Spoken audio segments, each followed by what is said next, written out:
got it all. We got it all. Reverend, I have a question before we start. Okay. Is the Torah not, are all Torahs not all the same? Correct. Are all Torahs not the all same? Or are all Torahs the same? Exactly the same? You mean content? Yes. Yes, content is exactly the But same. the translations are different. Well, Imagine- Translation? Oh, translations, of course, are gonna be different. That's our But, question. or do you mean like what he was writing? Right. The text of what he was writing is the same Oh, anywhere in the world It's the first Torah. and going back, you know, at least 1400 years. So all the that text is the Torahs same. out there That's the should Masoretic? be exactly alike, word-wise. Word-wise, yes. Calligraphy, or what we would today, the word we would use today, font, Yes. might look a little bit Correct. different, Right. okay? And what I was asking him, and he answered me and said that it's like since the 1950s, pretty much every Torah, let's say you wanted to find a particular word or a particular sentence, okay? It would be in exactly the same place in the fourth column, you know, in this particular sheet of parchment, you know, it would be approximately, not exactly in the middle of the line, might be a little bit closer to the end of the line or the beginning of the line, something, but it would be in the same line, like 20 lines up from the bottom, 37 lines from the top, whatever it was, since the 1950s. Since the 1950s, they've all been standardized Okay. that way, which is what because there's two things that I can say with it. One, which I can't really talk about because I don't understand it, and that's of how laser computers can go through it and see if there are mistakes, you know, and whatever. Because if each Torah was a little bit different, it wouldn't be able to do that, right? Okay. So I don't know which came first, that somebody who envisioned, you know, a laser or something being able to do it, and so they said we're going to standardize, or whatever. Then the second thing, but this is what I am familiar with. Can I, before you go to the second, computers really came, that would be even foreseeably able to do that, would have been the early 60s, so the font. Yeah, so that's the what I would font- think. The font concept of being standard was before the computer, the 50s computers couldn't even Right. have thought about it, because they were still. Right. But the second thing, which is why I think the standardization came first, rather than because of the computerization or laserization or whatever, is there used to be a difference, and it wasn't merchandising. It wasn't, oh, if we do it this way, we can charge more money for it. Okay. It was to show the skill of the sofer, of the scribe, not necessarily to raise the price. Okay. That you could arrange. How do I do this? How do I say it? That so and the Hebrew students here, okay, because we just studied it today. The Hebrew letter Vav, okay, which is pretty much just a straight line, okay, is the most it's the most popular letter in the Torah, okay? And it's why, if you look at older translations, almost every sentence begins with and the Lord said to, and Moses did this, and Joshua did. They all begin with and, because the letter Vav means and. Okay? If you're translating. Up until maybe the 1920s, 1930s, which is very recent, in scribal history and whatever. The biblical scholars and Hebrew grammar, which Aggie will definitely tell you is extremely difficult and complicated, right? The Vav in the Torah at the start of most letters, most sentences, doesn't mean and. What it does mean in biblical scholars, once somebody, this was like a real light bulb going on in their minds, once they realize this, okay, it's a sign. It says, change the tense of the verb in this sentence. The verb is going to be written in the past tense, but you have to understand it to make sense. You have to translate it into future, and vice versa. So, for example, if I was translating exactly the Vayomer Adonai El Moshe, okay, exactly, it would say, God will speak to Moses, saying, well, how can you have a history book that's written in the future tense? Right? Okay. It didn't, and for centuries it didn't make sense, and they tried to explain this and tried to explain it this way and tried to explain it that way. Oh, Moses, of course, had great insight and he could understand that, whatever it might be. Okay.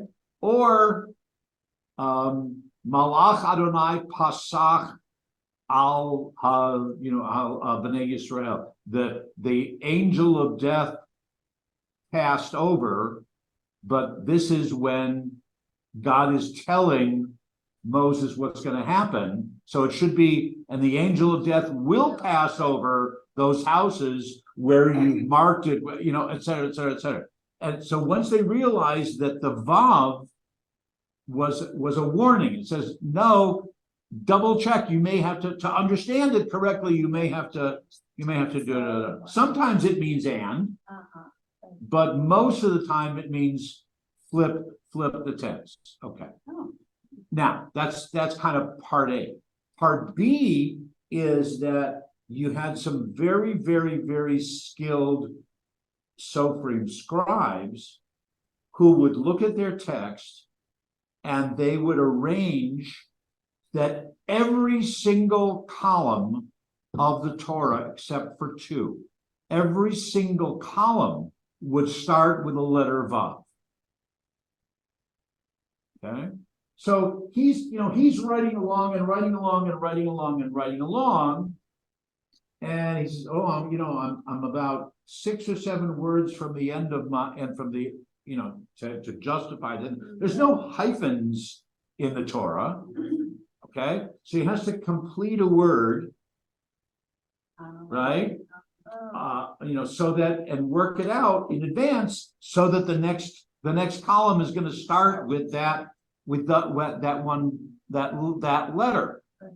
The only 2 columns that it didn't work with were Bereshit in the beginning, okay, and we talked about the Matovu today, and Matovu Ohalecha, how goodly are your tents, O Jacob, and that always starts with a letter. Well, that's a different word, but it was a way of setting apart. Now this is a very special. I mean, I remember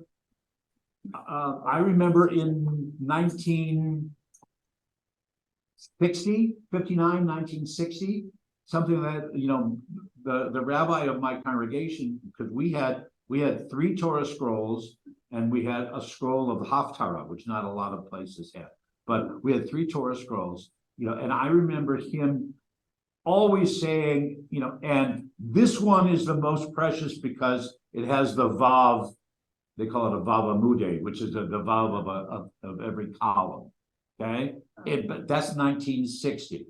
So I asked the scribe, I asked the fellow who was here, Salazar, I said, are these days, are they all Vav Amude? Because we were never asked when we signed our contract for which Torah, which scribe, which font and whatever, we were never asked. He said, yes, they're all, since the 1950s, they've all been that way. But that's why when you look at the print, and we can go do it sometime, when you look at the print, that's usually near the bottom of the column, there are words that are really stretched out or that are really compressed because he has to anticipate to make sure that he's going to hit a word that that will start the next column with a vav. Can I bounce off her question? Of course. The mezuzah, is that also always, the little scroll inside the mezuzah? Yeah. Is that also Shema always Nevi'ah Hafta. exactly, the same, all of them, as you said, in the Hebrew, all of the Torahs, the letters are, the lines are. No, because you can write technically. That is merchandise. Okay, all right. They want you to buy what's called a little cloth. Okay, Yeah, right. They want you to buy a little piece of parchment Right. to be able to fit inside your mezuzah that a scribe has written. But if you write it yourself with the correct intention, okay, and someone else double checks to make sure there are no spelling mistakes, okay, that's kosher. Okay, you can write your own cloth, but someone has to double check it to make sure that it's kosher. Some of the mezuzahs I have, the scroll is maybe 1.5 inches high, and others it's much bigger. Yeah. But I was just wondering if they just blew up the font, so that the same line, the lines were the same, like you said, that they were in the Torah itself. Well, I think the difference is what kind of material is it written? Is it on paper? Is it on real parchment? Was it done by a scribe with correct with natural ink as opposed to just a ballpoint pen? Well, like you said, that if we take any of the Torahs here, and we take any of the Torahs from there, that line by line they will match up, basically. Yes. So I was wondering, in the mezuzah, would line by line, would they match up just larger or smaller? It depends who wrote it. So they don't have to line up the way the actual Torah does. Oh, no, because you wouldn't. I mean, just by definition, the size, the length of the line is different. Right. But I'm saying, whatever the length of the line in my mezuzah, is that the same as the length of the line in her mezuzah or her mezuzah? I really don't know. I really don't know. Again, that might be kind of I mean, bottom line is who cares? Who cares about it? It's exactly the same line by line. No, I didn't care about line by line. I just want to know if the words were the same. Oh, the words are absolutely the words are the same. Torah, well, we don't have a copy of the version. I mean, Norm, I got a question about you're talking about the standardization of the Torahs nowadays. How much of it do you think was due to the Holocaust and communism, and the fact that so many scribes may have been killed? Because I know for a fact with our Torahs back at New Light, they were able to look at them and they said this one came from Romania, and this one came from Lithuania, and this one was, from here, from there, because of the way they were presented. And after the Holocaust, so many of the scribes would have been killed off, and stuff like That's that still- could have led they to were- standardization. It was still that's it. The difference most likely would have been font rather than where the words were in the line or something like that. Yeah. Yeah. What, You see, what do they think is the year of the first actual Torah? Do they have Nobody any idea? nobody really knows. See, these are questions that, How would we know? what am I gonna say? I'm gonna say, I'm hoping that we have a scholar in residence coming in February whose his PhD is in all of this kind of stuff, okay? He'd be able to answer those kinds of questions and much more clearly than I can, okay? The earliest Torahs that we have, matter of fact, there's one very, very early one, but some of the words are different. So it's kind of a little bit, they call it a variant text. And it's like the text like between the Gutenberg Bible and then the Bibles that were printed in early Italy, and et cetera, et cetera, et cetera. But certainly for about 1200 years, the text of the Torahs that we all have now around the world to be considered kosher are with the same text.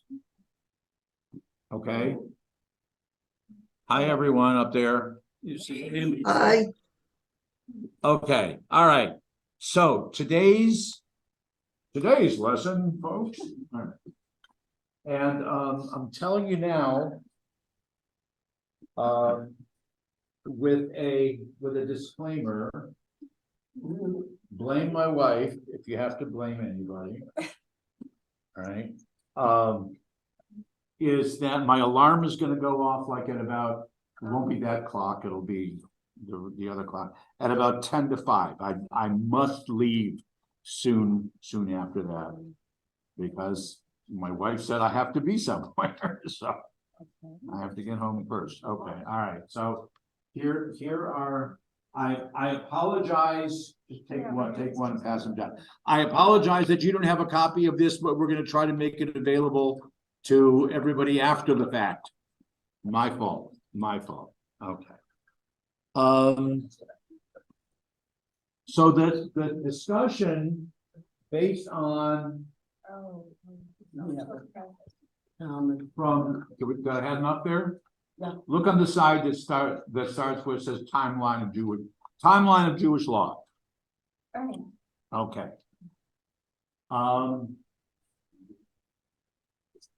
So as most of us know, for anything to be authentic from the standpoint of Jewish law, Jewish practice, Jewish thinking, for it to be considered authentic, it has to come from Torah. And Torah, specifically the 5 books of Moses, specifically the scroll that we all were talking about on Monday, in which we participated, but to a certain degree they open it up also to the rest of the Bible. So you might be familiar with the Hebrew term Tanakh, which is actually an acronym for Torah, Nevi'im, and Ketubim, for the Torah, for the prophets, and for the holy writings, which are the 3 basic sections of what we refer to as the Bible, what the non-Jewish world calls the Old Testament or the First Testament. But we start with Torah, that anything to be authentic has to come or be based on or have what we would call, and this is an easy phrase to remember and work with, a proof text, right? It has to be based on or have a proof text in Torah. Okay? How do we know that in the standpoint of Jewish thinking, all people are equal? Okay? No one person, male, female, Kohen, Levi, Israel, whatever, everyone is equal. What's the proof text? God created humans in God's image. Right, okay, that we were all created in, because the second part of that sentence is male and female, God created them. Okay, that we're all created equal. Okay? Yep. What does that mean? Now I'm kind of jumping around a little bit, but what does that mean? And so the rabbis debate it, even before we had rabbis, but the sages, the scholars, whatever, actually there are people who debate it even up to the Senate and the House of Representatives today, but that's okay. But anyway, and so they start to give their own different commentaries and arguments and debates and discussions. And so one of the most famous is, well, here's the difference. Okay, here's the difference. What they call a melech basar vadam, that's a flesh and blood king, meaning a human king, as opposed to King of Kings, right? Melech malchei hamlachim, the king, capital T, capital K, right? The king, King of Kings, right? Okay, so a flesh and blood king mints many coins. Okay, for his currency, for his economy, his treasury, whatever. And they all look the same, right? Okay. But the King of Kings, God, mints millions and billions of human beings, and each one is different. So that's why the King of Kings is different in creating than a human being of flesh and blood. How do you justify that with what you just said about that all people are created equal? Now you've just made them all are different. No, well. They look different, but they're all in God's image. Okay, I'm sorry, I should have used that phrase. Thank you for catching it. Okay, they look different, not that they are different. Okay, all right, okay. So, but to go back to whatever the law, whatever the practice, whatever the interpretation, whatever the thinking, it has to go back to something, some kind of a proof text or a quote that obviously came from God. Okay, now we admit that frequently we misunderstand or we don't comprehend what God said or wants us to do or whatever, but that leads to the process of everybody in every generation trying to understand. But the bottom line is it must start with Torah. And I think most everybody knows in the Torah, meaning especially from the 5 books of Moses, depending on who's doing the list, the number doesn't change, but the order might change. There are how many mitzvot? How many commandments? 613, right? Okay. 365 of them are no-nos. 365, one for every day, one no-no for every day of the year. 248 are yes, thou shalt do, or you must do, you should do. What's the number? Again, so 365. That's easy. That's easy to remember. What's 248? Is that the number of bones in our body? It's the number of moving parts in the body. Oh, yeah, that's what the ancient. And 200 of them ache. Right. I got it right. Today I got you beat. Okay, but yeah, that's what the ancients thought, that there are 248 moving parts. So there's one positive, what they call the difference between negative commandments and positive commandments. So that there's a positive commandment for every moving part of the body. But the other way to remember it is 248. not 248, who do we appreciate, but 248 is always doubling, okay? You know, so that if I do a mitzvah, somebody sees me doing it, and hopefully they will then do it. And then 2 more people see us 2 doing it, and that makes 4, and then it keeps on doubling. And the phrase is mitzvah goreret mitzvah, that each mitzvah being performed leads to another mitzvah, or the doubling of another mitzvah. Okay, so we start with that. What was that term exactly? Because I'm gonna Which- use that which- in book club. Which term? The term of the doubling the good deeds. You just had a term in Hebrew that one good deed. Oh, the phrase, The phrase. mitzvah goreret, Mitzvah. mitzvah goreret, Goreret. right. Each mitzvah leads to another mitzvah, Right, right. And the kids at camp, mitzvah goreret mitzvah. And- well, you gotta remember it somehow, right? All right. Okay. But then it goes on, incidentally, Avera goreret Avera, each sin, or each, you know, leads to another sin. But anyway, we leave that part out of camp. And anyway, okay, so we start with the 613, right? Okay. That's what we need to say or talk about with Torah. Okay? All right. And admitting along the way that we have questions, we have arguments, we have misunderstandings, we have mistranslations, you know, whatever it was. Okay. God said, you shall not eat such and such. Why? God doesn't say. Right? God says, you shall not wear clothes that are both, whatever it is, linen and flax or something. Linen like- and wool. Why? What? Linen and wool. Linen and wool. Why? It's called shotniks. You know, why? when you say Or- Torah, are you meaning just the first 5 books or the whole Tanakh? From the standpoint of mitzvot, it's only Torah. Okay. It's So only just Torah. the first 5 books. Right. Okay. Right. The God giving commandments to Moses to give to the children of Israel, as far as the mitzvot, as far as those commandments, which I translate, this is me, I translate as life sanctifying acts, that stops when Moses dies.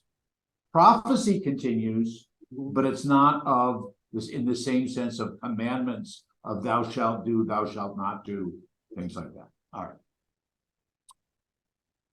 Okay, so admittedly, with those 613, I mean, there are some that it's okay, we understand. Thou shalt not, I don't know, what thou shalt not steal.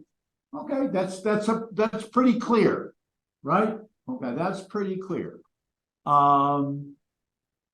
Until a poor man comes along and says, I'm gonna steal a loaf of bread because my children are hungry. Well, is that still stealing, or is there some other word? Because God specifically said stealing. So but there are questions in life. We'll call it case study or whatever. Well, you know, what real life experience. And we can take many, not all, but we can take many of those 613 and start to question them. Many of them, you know, people say, well, okay, I'm going to live a life and try to observe all 613. It ain't necessarily so. You can't do that, because many of them were to be fulfilled only in the temple in Jerusalem, and they related to the priests and they related to the sacrifices and stuff like that. So I think the number is more than 200 of them just are impossible to fulfill in our world, in our particular reality. But recognizing that there are questions, that there are misunderstandings, that there's mistranslations and all that. Okay, so if you look on the sheet, yes, we started with Torah, okay? And we had the Torah for written down, or started to hand it down from one generation to another orally.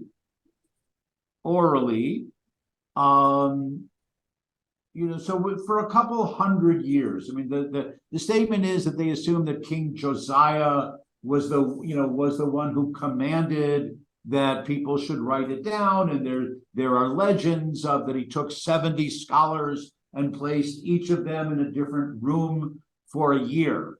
And they brought them food, okay? They brought them food and water, but said at the end of the year, you come out with what you think, what you have heard as Torah.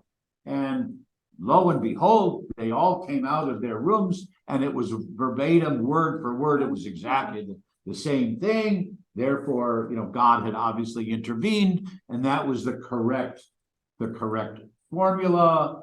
Some people then use that legend, and they call it the Septuagint, that relates to the number 70 and things like that. There's all these different legends, but that's outside of our realm. Again, if we can get Dr. Hoffman here in February, he can spend a lot more time on it. But the problem with having the 613 commandments in the Torah is that they're not in any particular order. So let's say that you wanted to somehow figure out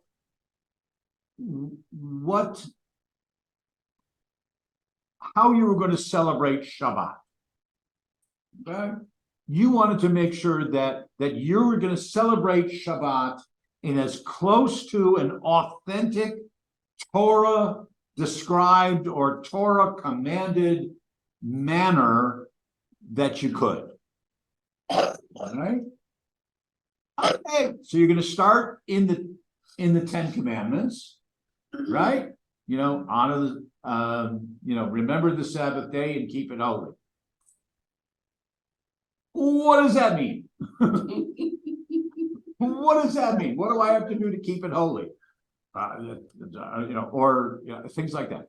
So, and then scattered through all the Israelites' experiences of 40 years of wandering the desert. They didn't have Shabbat until after they left Egypt. Incidentally, there was no day off, for the slaves in Egypt. Okay, so this didn't happen until after Mount Sinai. But every time that they encountered, over the 40 years or 39 years and 8 months, somebody probably raised the question and say, hey, are we allowed to do this on Sabbath? Are we allowed to do this on the Sabbath? Are we not allowed to do this on the Sabbath? Okay. What do you think? What do you think? Because it said no work. Well, is this a work? And the perfect example is. This is a perfect example. Well, yeah, that could be a perfect example, but the question is, well, why are you making one of those? What's it for? Does it help your kavanah? Does it help your particular devotion to God in some way? Does it help provide better sustenance to your family? How much energy do you have to exert? Do you have to light a fire? All of those different questions. And so who knew all the answers? Not me, and not anyone there at that time either. And that's just one example that I'm using because I'm watching the clock and I want to try to get through all this, if at all possible today, rather than lingering it over. So, almost 2,000 years ago, we encounter Rabbi Judah the Prince, Yehuda HaNasi, who was one of a number of different rabbis, and I'm leaving out all of the Jewish history of where the rabbis came from, and all that kind of stuff. But there's no longer the temple. and whatever. So individual rabbis, individual communities are developing individual academies of thought and whatever. But Judah the Prince comes along, and what did we say there? Like 200, 300 CE? You have Is that- 170 to 200 CE. Okay, 170 to 200 CE. Okay, all right. So that's after the destruction of the Second Temple, the 100 years or so after that. So, and he wasn't the only one, but his version of what we call the Mishnah, Mishna or Nah. Okay. The Mishnah, his version is the one that actually took hold and was given popular acceptance. I mean, I don't think that they had different publishing companies. I don't think that they had New York Times bestseller lists or whatever, but his was the one that was accepted as the authoritative version. Now, Mishnah comes from the Hebrew word. How do you say two in Hebrew? Echad. Nobody knows two. Bet, wouldn't it be? No, They're all well, that's on mute. Aleph Bet. They're all on mute. Echad. Oh, they're on mute. Oh, Echad Shnayim. Okay, Echad Shnayim Shalosh Arba Chamesh Shei Sheva Shmona Tisha. Okay. Sounds more like Yiddish. No. Okay. All right. Oh, or you might remember this phrase from the prayer book, and it's actually from the Torah. Vishinantam livanecha v'divarta bam, from the V'ahavta. Okay. All right. All right. So, hello. All right. So Mishnah means repeat, or it means a second time, or it means review, and in generic terms, it means to teach.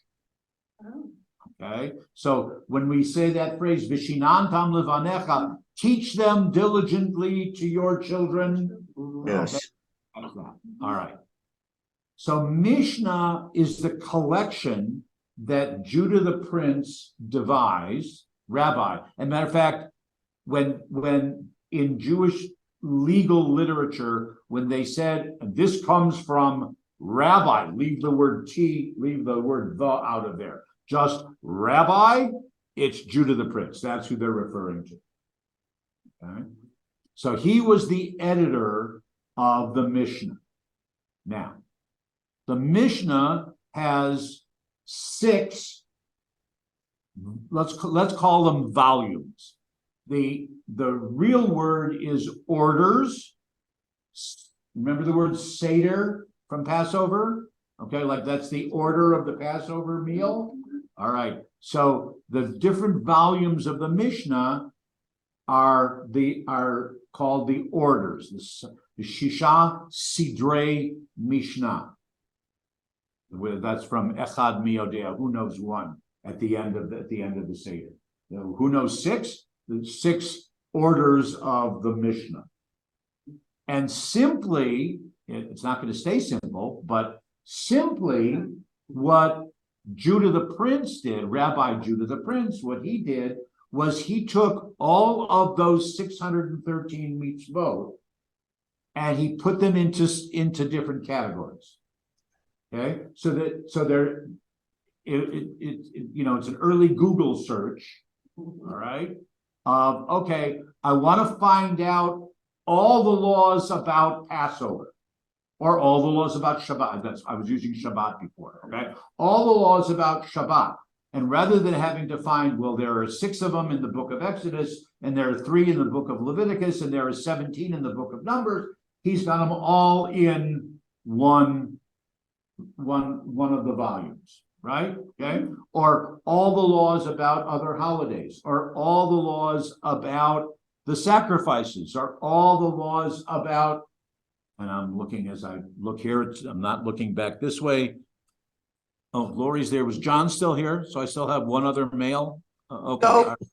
Okay, and Les is here too. All right. Okay. So there's one of the volumes is called Women. Yes. All right. Because you get a book on your own. All right. So that's what he did, was he organized starting by organized all of the laws, the mitzvot, in those kind of categories. And I think I gave you what the 6 Yeah. orders are. Seeds are all the things about agriculture, right? Moed is holidays, festivals, whatever. That's volume 2. Volume 3 is women, which is all the laws of marriage, divorce, and what the role that women can play or not play in a specific ritual practice. 4 is the torts and damages, right? Civil law, if you will. Okay. Then 5 is Sacred sacred things. That's the sacrifices. Okay. And then 6 is purity, ritual purity. That's everything from going to the mikvah to we're there with the Torah study class, but not in our regular reading, but when there are with leprosy, and when there are different fungi and infections, and what's clean and what's pure, what's not, etc., etc., etc. Okay, so he put those in, starting with those 6. But Linda, you want to ask a question first? Go ahead. Overlaps. Of course, there's overlap. Of course, there. Yes, right. All the laws of menstruation and what that means, and et cetera, et cetera, et cetera. Right. Of course, there's overlap. Right. But he didn't just list. Those would be small books, small volumes. Okay, and this is also 500-600 years past when the Torah was first written down, which means there's 500-600 years of, well, not just the commentary, but of life experience and of people trying to fulfill those mitzvot, or realizing that they couldn't fulfill those mitzvot, or having questions, like I said, what does that actually mean? And, and use the example of the sacrifices. Well, how do we offer sacrifices if we don't have the temple anymore? So Judah the Prince, rabbi, included not just the wording of the mitzvah, of the commandment, but also what it meant to him. He was a teacher, right? So what it meant to him, if there was a communal practice or a generally accepted interpretation of what it meant, if there was argument and controversy over what that particular mitzvah, that particular commandment might have meant. And that's all included in there also. Okay. But what's important is he sets the tone for majority opinion, minority opinion, or more than one, recognizing that all of the learned opinions should be included in the minutes and the comment or commentary, that kind of word, that kind of source, if you will. All right. It's teaching, it's explanation, it's expressing the discussion, the debate, giving minority opinions, and giving respect to the minority opinions. So you have things that come out of the Mishnah. Usually, almost always, I can't say for certain, but almost always there's a recognition of a debate, of someone who says, "Are you sure that that's what that word means? Because I heard from my rabbi that it means something else."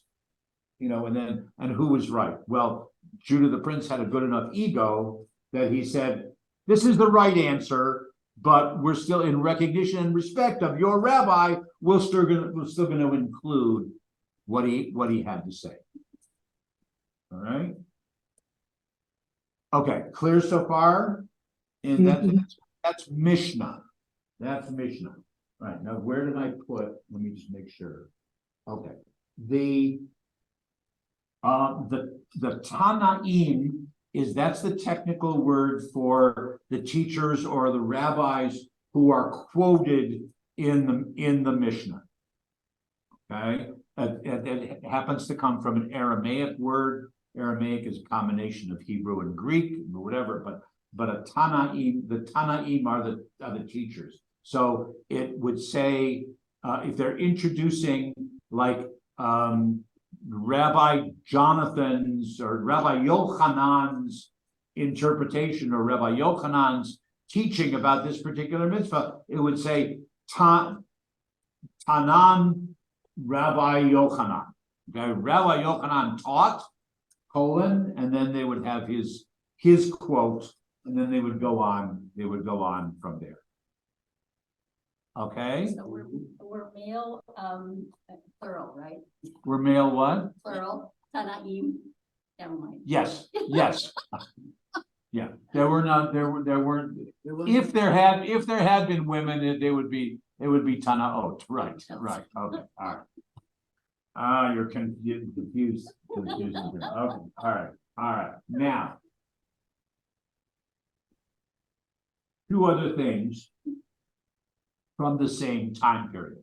One is there's a collection of Jewish law that they call Tosefta. I've got it written down there. Tosefta. Tosefta literally just means addendum. I mean, that's the best translation for Tosefta. In modern Hebrew, lahosif is to add on to. Or if you go to a restaurant and you order your main course, they're going to ask you, and which Tosafot do you want? You want fries with that? You want fries with that? Yeah, exactly. Do you want fries? Do you want rice? Do you want string beans? Do you want a salad? Whatever. Those are all supplements or addendums, if you will. It's the same word. So the Tosefta is a collection of extraneous but not superfluous.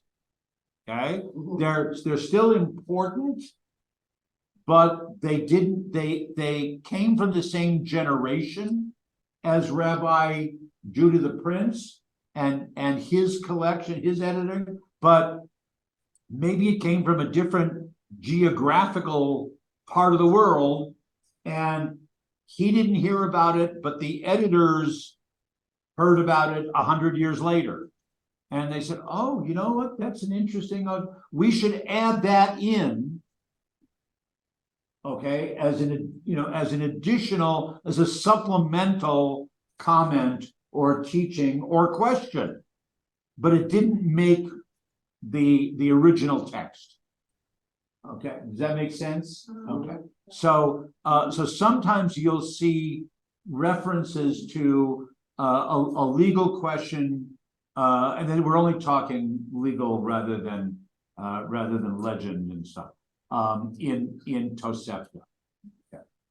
Then the other strain of literature, which happens to be my favorite, coincidentally, is what we call midrash. All right. Now, midrash, simply put, is filling in the blanks. Okay. Midrash comes from the Hebrew word that means to seek or to explore. One of my professors used to say that he would, I think what I told you last week, he was the Hungarian. He said it means to probe, okay, to probe, to explore, to probe, to go as deeply as possible into the text. Okay. Still referring to biblical text or Torah text, because there's a lot that's missing. Now, we're not talking about explaining a term. We're talking about filling in the blanks. We're talking about trying to explain what is just assumed. The Torah wasn't written in a vacuum. It was written in a certain time and place, and everybody knew what they were talking about. Okay? Everybody, they didn't have to explain where the Ammonites, Amorites, Hittites, Jebusites, where any of them came from. Everybody knew where they came from. Right? Okay, or any of these other things. We were talking about shotnates, about linen and wool, whatever it was, or about kosher laws. Everybody understood them in context. But we, hundreds of years later, or even thousands of years later, we didn't have that context. So there were suggestions through stories, for the most part, through stories or sermons, or legends and lore, if you will, fables and parables. New Testament follows that type of literature also, that tried to explain and fill in the blanks. Classic. Classic. If you remember this, okay.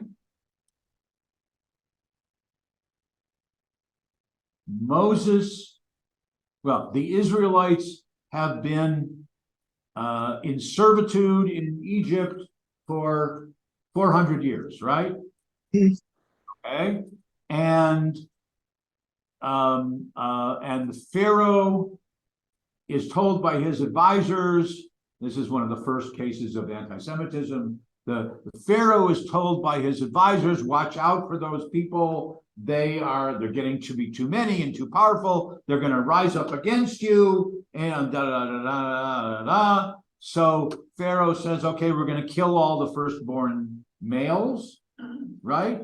And we'll reduce the population and all that. Okay. Moses's parents, their names were Amram and Yocheved. Okay, all right, Amram and Yocheved.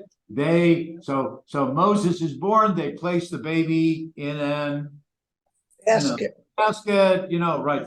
Float him down the river.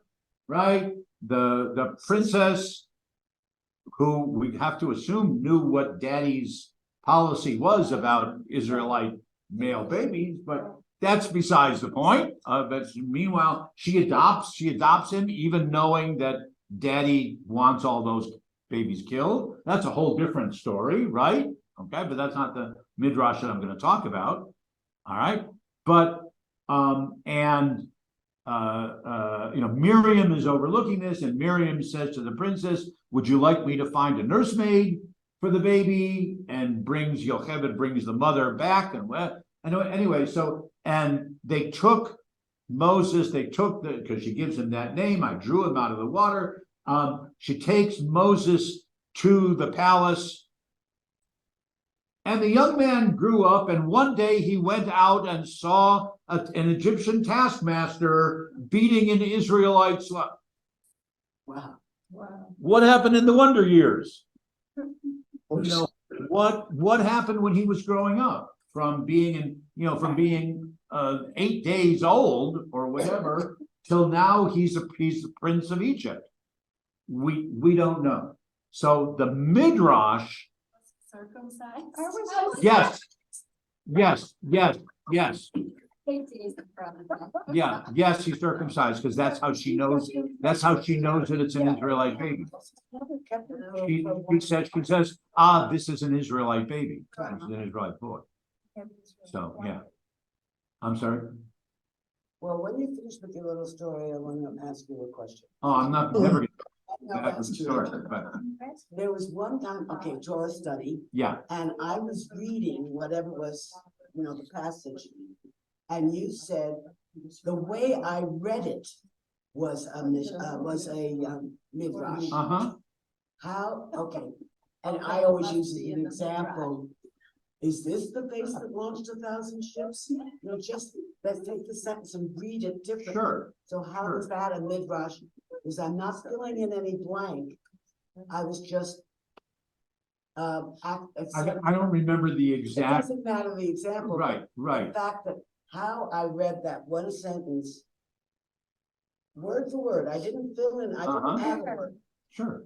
How did the way I stressed, whatever word I stressed, how did that become I a don't, rush? I don't remember exactly, It but doesn't, you know, but it can fill into, become the process of the way, when you were reading that sentence, mhm, your mind took you in a particular direction of how, of what was being, the best way to to describe to the present that, event. okay. you know, to present the Right, event. right. You weren't translating because you were reading just the Right. English. Now I could say, well, the English is already a Yeah, right, midrash, exactly. right? But by saying it the way that you said it, Well, I'll use my example is, there's the very classic sentence in Greek. Helen was the face that launched 1,000 right. ships. Mhm. Is this the face that launched 1,000 ships? Sure, Is definitely putting a different yeah, tone to those Right. exact words. right, right. So, So Midrash, I'm gonna move on. Sure. So Midrash started with this notion of, okay, thank you, Rabbi Judah, because you systematized, and that's the best word, you systematized all the mitzvot. But there are still lots of pieces in the story that kind of cry out to us and say, and I'm quoting a friend, Darshani, interpret me, tell me what does it mean? Speak to me. Throughout the generations. And that's why I love the literature. Love this literature so much. Why the other classic example that I remember we talked about in Torah study too is God says to Moses, go up to the top of the mountain, and bind your son as a sacrifice. Well, we never hear Sarah's voice at all. So did Sarah go along with it? Did Abraham not even tell Sarah what he was going to do? Okay. Things like that. Did Abraham misunderstand what God wanted him to do? And that's where you can do, depending on how you, right. Did God say, take him up to the top of the mountain and sacrifice him? Or did God say, take him up to the top of the mountain and show him what a sacrifice is? mhm, Well, that's a big difference. yes, Okay. From what God wanted and from the way that Abraham heard it, et cetera, et cetera, et cetera. Okay, all right. classic one I hear is, where do we find God in the heavens? It's Yeah, a right, question mark right. instead of a Yeah, period. yeah. But in order to follow along with that, those kinds of things, you have to know the Hebrew. Because the translation doesn't always give you the same kind of question marking, but the Hebrew does. It does? I thought there's no punctuation. No, I don't mean There are no the vowels. Hebrew leads us to questions. I mean, Right. in that way. Not that you're going to see a question mark in the text. Okay, but so Midrash will come along and say, aha, this is what this particular rabbi, whatever, this is what it must have meant, or this is what it might have meant, in that sense. Or I guess fill in the blanks. We don't hear from Sarah. Okay, and so they'll posit, here's what Sarah did, or here's what Sarah didn't do, or and on and on. I have a problem with all of this. Because What's the problem? the first sentence of the Bible or the Torah or whatever, that God created all men and women equal. That's not the first sentence, but okay, all right, The yeah. sentence where he right. says we're all equal, wherever that is. Well, that's one story. See, there are three different. Treated equal. It's a patriarchal religion from top to bottom. Well, that's because story number 2 is Eve is created out of Adam's rib. But the first Okay. thing you were saying to us was before you started on this, you were talking about how do we know that men and women were equal? Because in story number 1, they are equal. well, Story number the- 2, they're not. Story number 2, they're not. they And never story were. number 3 doesn't address the issue at all. I don't understand how if God commanded. Nor them to be do equal, millions of Jews throughout history. became such And separate then the bottom in the middle. in all Oh, religions. team. It's Well, that's- Judaism. But that's not anything to specifically ask within the Jewish context, because many cultures saw it that way. A lot of them based it on the story number 2 of creation, where God specifically says, women are to be subservient. Right. Okay, a lot of them base that, but what I'm suggesting, and in a certain sense, I'm proud of it, is that Judaism has more than one answer to that. Okay. Okay, so there has always been the trend, and it may have been the minority opinion, but there's always been the trend that no, men and women have distinct roles, but they are equal. Okay, and there's different ways of understanding what we can expect from men and from women. I'll just give you a very, very quick one. Some of these people have heard this from me before, but I come back to it frequently. Judaism, Jewish law, the way that we're interpreting it and showing this process, and it is a process, and is continually changing, is the case that I would eventually make. Jewish law has always been respectful of the new understandings and what we come to believe and accept about human behavior and stuff like that.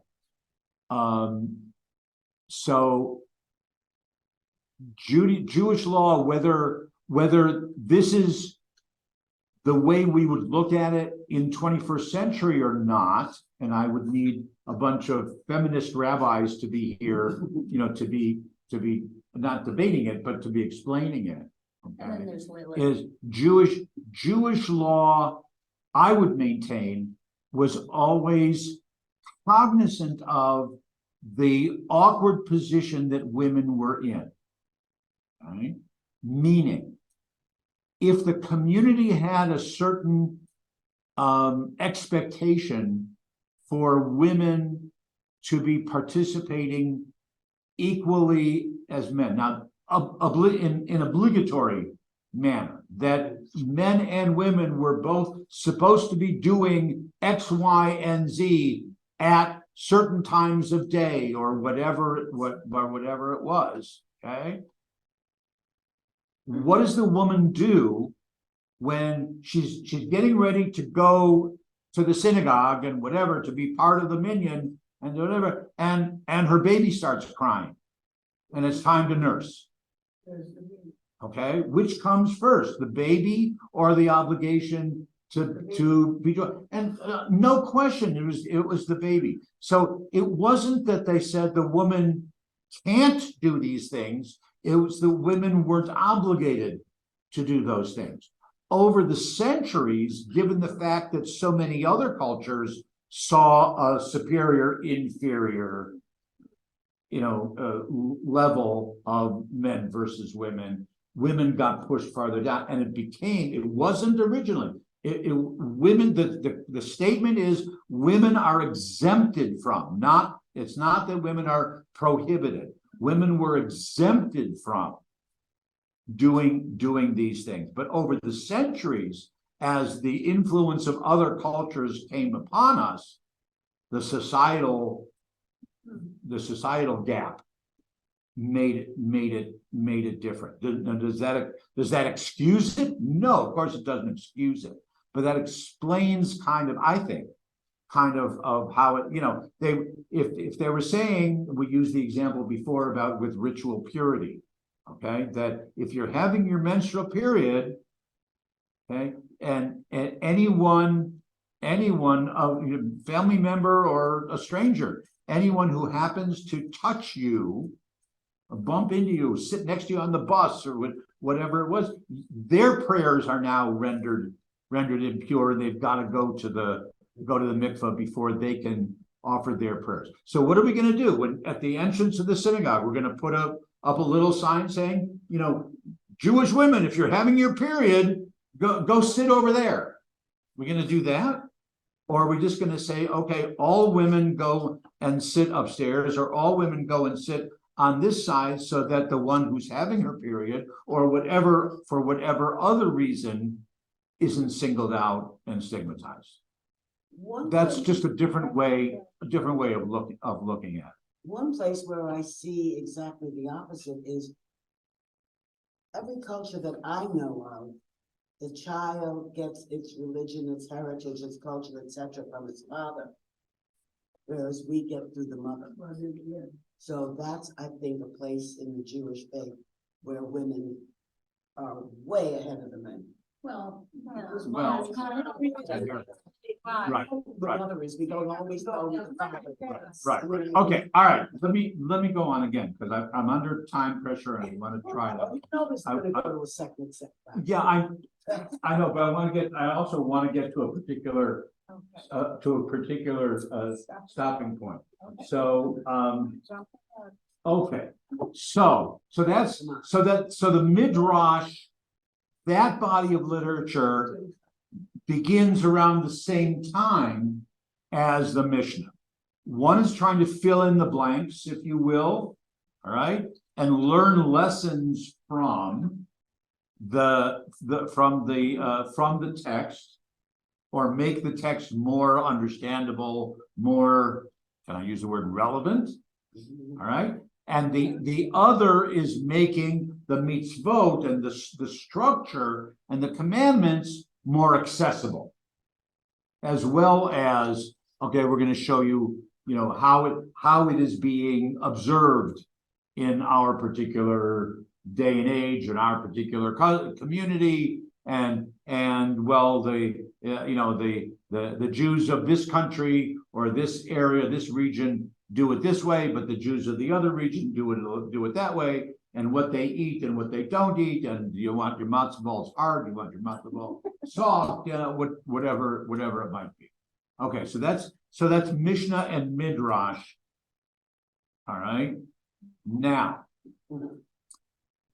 we are Jews, okay? Yep. And the minute that we write anything down, what's going to happen? Somebody's gonna disagree. Somebody's going to disagree. Somebody's going to say, but wait a minute, we do it differently. Wait a minute, what do you mean this way? What do you mean I heard it that way? What, da da da da da da da da. Okay. And so, with only one exception, the entire Mishnah, that one book of one of the orders of the Mishnah, they start to debate, and they don't intentionally debate it. They start studying it. Okay, you can just study Mishnah in and of itself, or the minute that you start to explore other, whether that's contemporaneous to Mishnah, or whether it's going all the way through into present day commentary and debate and lessons, etc. That process is what's known as Gemara. Now, Gemara is the Aramaic term, which is very similar to Hebrew, but it's the Aramaic term that means to complete.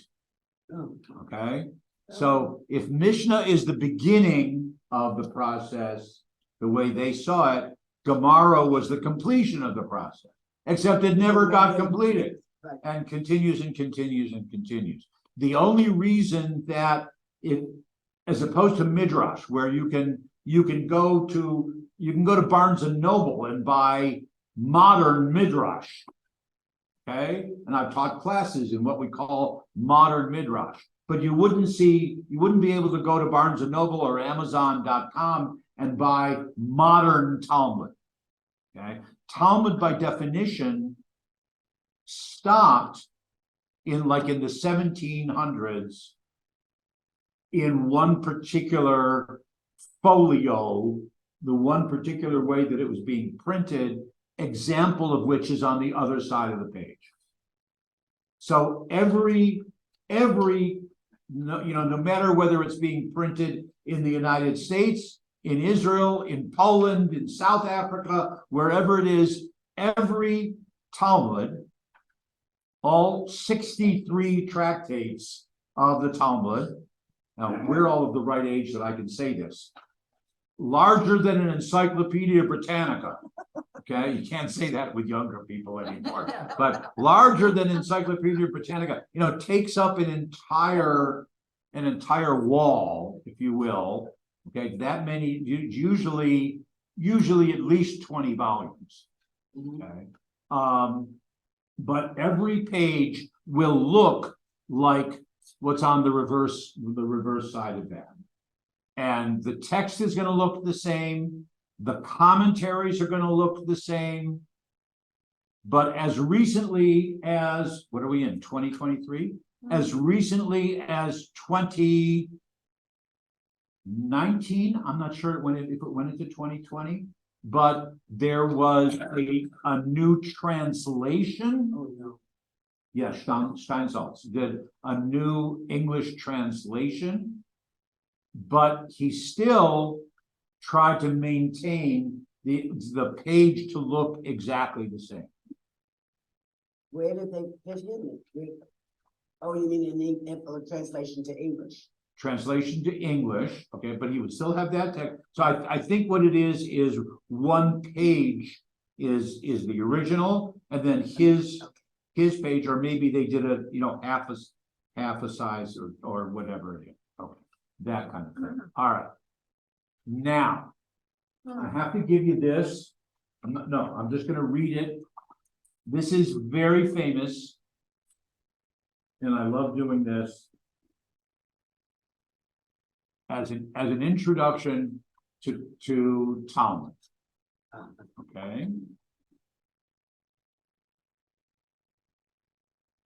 You folks with me back there?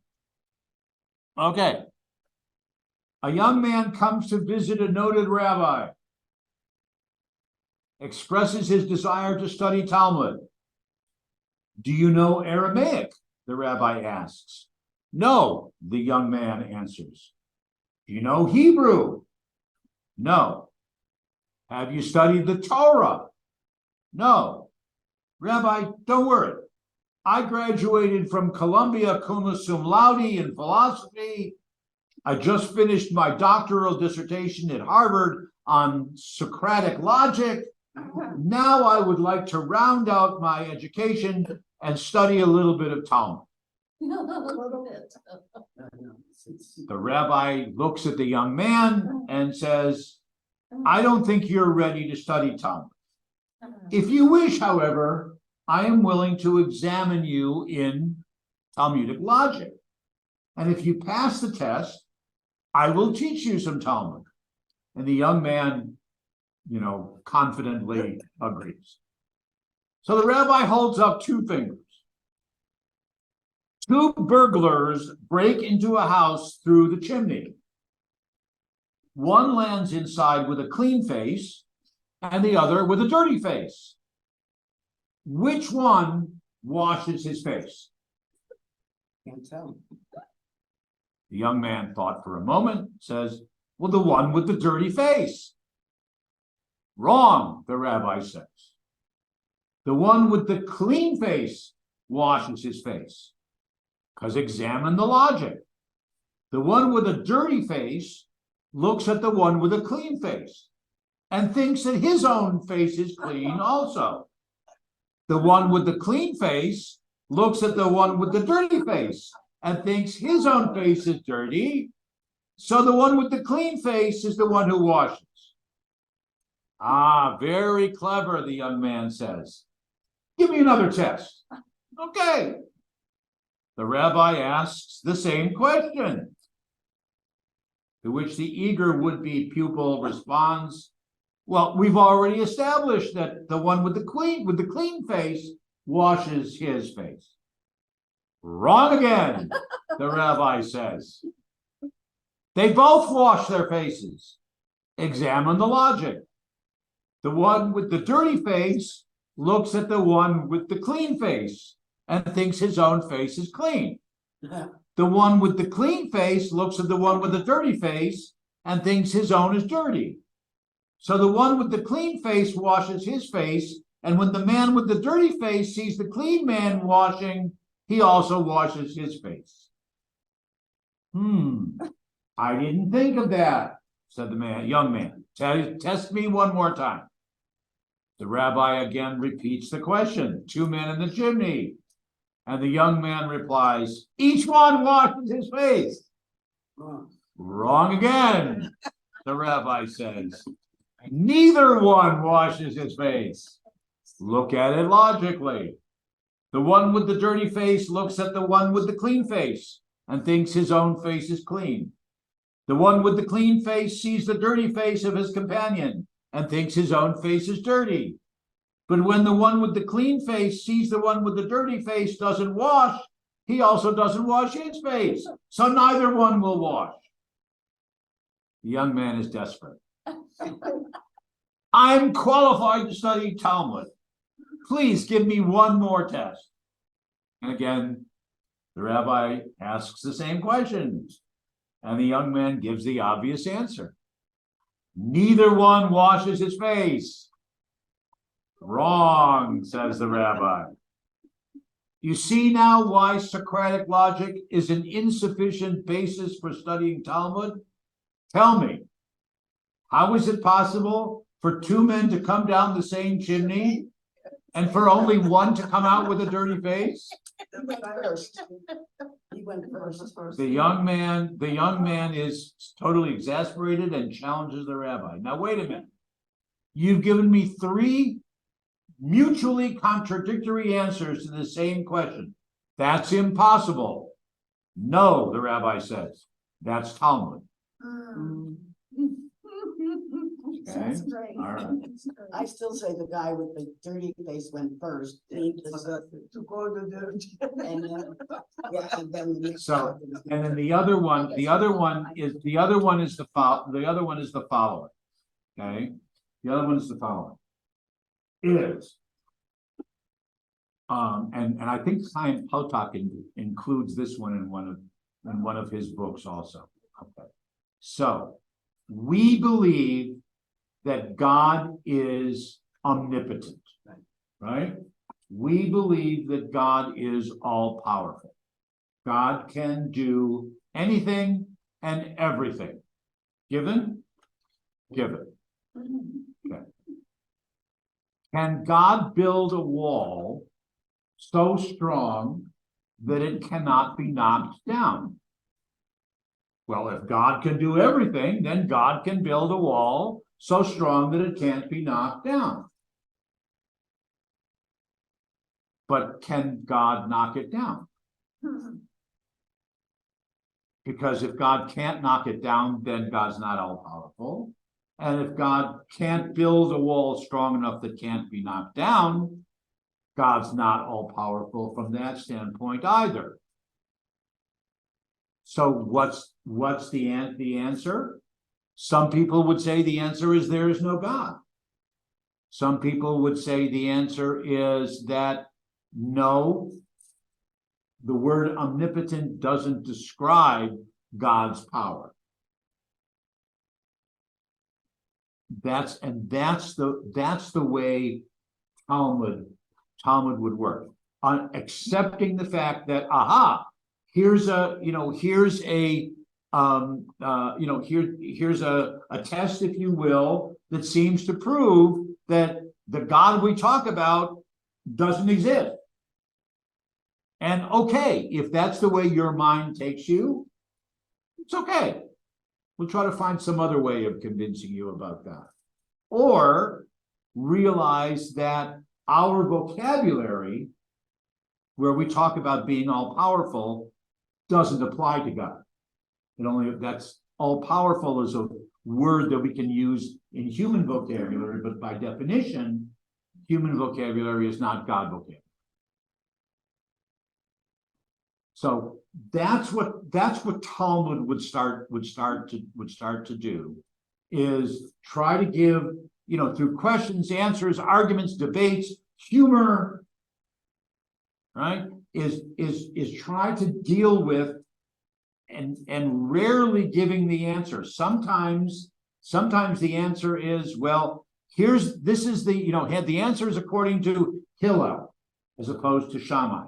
And somebody, for whatever reason, or sometimes it's Shammai instead of Hillel. Sometimes it's this rabbi rather than that rabbi.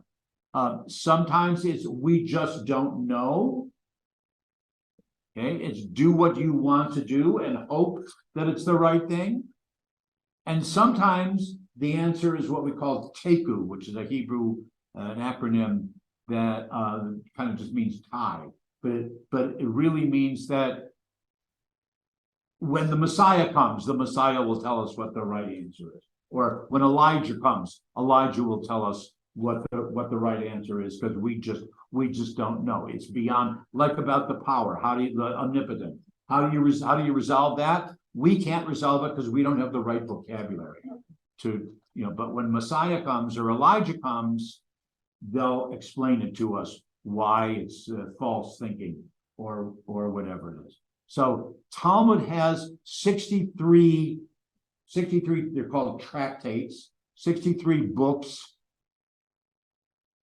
that are contained. It's like, like minutes, like scribe minutes, stenographers' minutes of all of these discussions and classes on all the arguments of the rabbis and their students of studying Mishnah and everything that comes up in it. And then, as you see on that page around it, we'll start with that next week, of all of these different comments, interpretations, questions from different, whether it's from 1,000 years ago, whether it's from 300-400 years ago, and from different points of view of trying to understand it. And I mentioned that all of the books in the 6 orders of the Mishnah have Gemara, except for one, and that's what we call Pirkei Avot. That's Ethics of the Fathers. There's commentary, but there's no Gemara. The Pirkei Avot is part of the Mishnah? Pirkei Avot is part of the Mishnah. That's exactly what the question was. Pirkei Avot is one of the books in the Mishnah. Right. Okay, the Ethics of the Fathers, which is primarily teachings. And you're familiar with some of them. The world stands on 3 things. Al Shlosha Devarim Ha'olam, the world on Torah, on Avodah, and on deeds of loving kindness, things like that. Those kinds of aphorisms, or they're called in Hebrew nivim. How's that? Okay. My alarm just went off. Okay, we will continue next week. Thank you. I hope nobody had any questions up there that I didn't get to answer. Thank you, Rabbi. Gloria, were you trying to ask me something? No, it's me. I was just saying thank you. Okay. Okay, I just want to know where we can get the handouts you're giving to these lucky people that are there. I don't know. Les, how are we gonna get it to them? Give me a copy. Les will somehow make it available or send it out. We know who was here. We'll get it. Okay. Yeah, to you. Thank you. My fault for not making it available earlier. I don't know how to screen share. Oh, that's an idea. Yeah. Do you know how to screen share, Ruth Ann? Yes. Would you teach the rabbi? No, That would be Les's department, or I would do it, or whatever. We just need to have the document. it would be the one at the computer, We didn't wait not for the it. rabbi. We didn't wait for them. No, we didn't wait for them. Just, can you scan it and email it to us, maybe? Yeah, Yeah, That works. thank you. Thank you, Rabbi. Thank you, everyone. bye-bye.